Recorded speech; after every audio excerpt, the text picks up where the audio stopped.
Yemen का एक यहूदी था जिसका नाम था अब्दुल्ला इब्न सबा। जिस तरह हज़रत ईसा अलैहिस्सलाम के लाए हुए दीन में यहूदियों ने तहरीफ की, हज़रत ईसा अलैहिस्सलाम के दीन में जो तहरीफ हुई वो कैसे हुई? एक यहूदी था, उसने अपने आप को ईसाई कहा, यानी कि मैं हज़रत ईसा का पैरोकार हूँ। हुजूर की बेइज्जत से पहले वही सच्चा दीन था, असल दीन था। तो उसने अपने आप को ईसाई आलिम कहा और धीरे धीरे धीरे धीरे तालीमात में बिगाड़ करना शुरू किया। इस तरह ईसाइयत में बिगाड़ पैदा हुआ। ठीक उसी तरह यहूदियों ने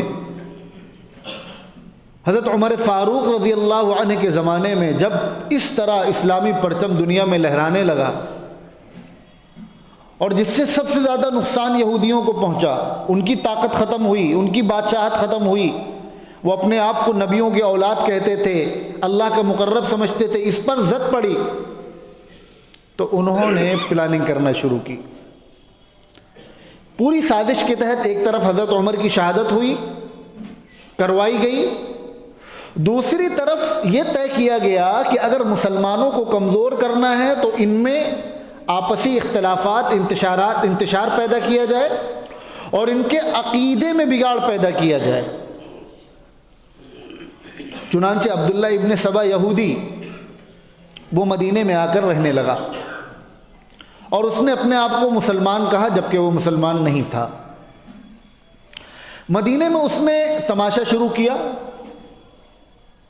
उसने मदीने में देखा कि मुसलमानों में आपस में उनके दरमियान में रहा कि इनके बीच क्या कमज़ोरियां हैं, कहाँ से इनको अपना शिकार बनाया जा सकता है।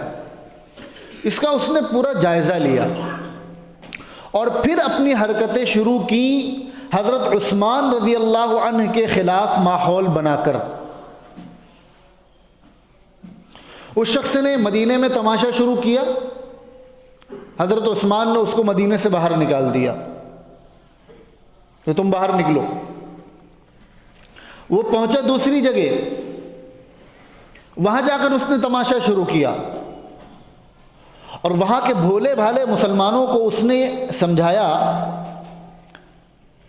कि हज़रत ईसा अलैहिस्सलाम, उनके बारे में तो मुसलमानों का यह है कि वो ज़िंदा आसमान पर उठा लिए गए हैं और अब क़यामत के करीब दोबारा आएंगे, और हुजूर के बारे में कहते हो कि वो दुनिया से चले गए, अब नहीं आएंगे।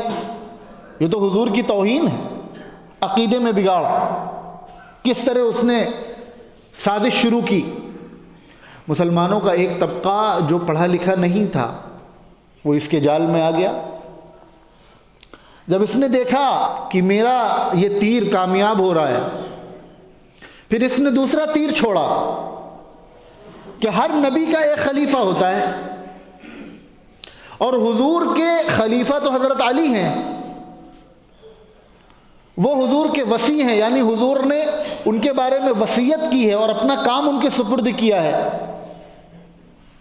अली को होना चाहिए, अली दामाद हैं, उनके घर के फर्द हैं। इसमें भी कुछ लोग आ गए। जब उसने देखा कि ये तीसरा तीर भी कामयाब हो रहा है तो फिर दूसरा तीर, फिर एक और छोड़ा कि हज़रत अली ये खिलाफत के ज़्यादा मुस्तहिक थे, हज़रत अबू बकर, उमर, उस्मान ने इनका हक़ छीना है, हम सबको मिलकर इन्हें इनका हक़ दिलवाना चाहिए। इसमें भी कुछ लोग आ गए। अल्लाह के नबी सल्लल्लाहु अलैहि वसल्लम ने एक पेशिन गोई फरमाई थी। हज़रत अली रज़ी अल्लाह अन्हु से फरमाया था कि जिस तरह दीन मसीहियत में लोग इफ़रात व तफरीद का शिकार हुए, यहूदियों ने हज़रत ईसा अलैहिस्सलाम को झुठलाया,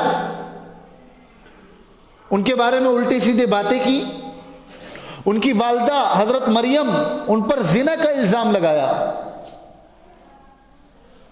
और दूसरी तरफ एक तबका हुआ जिसने हज़रत ईसा को अल्लाह का बेटा मान लिया। तो रसूलुल्लाह सल्लल्लाहु अलैहि वसल्लम ने फरमाया था, अली, ऐसे लोग पैदा होंगे जो तुमको तुम्हारे मर्तबे से बढ़ा देंगे और ऐसे लोग भी पैदा होंगे जो दुश्मनी की हद ख़त्म कर देंगे। चुनांचे अब्दुल्ला इब्ने सबा की साजिशों के नतीजे में बगावत हुई, एक तबका खड़ा हुआ जिसने हज़रत उस्मान को शहीद किया, तफसीलात आप सुन चुके हैं। फिर उसके बाद एक तबका जिसने हज़रत उस्मान को शहीद किया, वो अपने आप को शियाने अली कहने लगा। शिया माने होता है गुरोह, जमाअत, मददगार। कोई हरज नहीं था। उनमें से जो लोग बराह रास्त हज़रत उस्मान के कत्ल में शरीक थे, जाहिर सी बात है वो मुजरिम थे, लेकिन उससे हटकर जो लोग हज़रत अली से मोहब्बत करते थे और उस मोहब्बत में अपने आप को शियाने अली कहते थे, बहरहाल वो मुसलमान थे। कुछ मसाइल में इख्तलाफात हो सकते थे, लेकिन वो मुसलमान थे।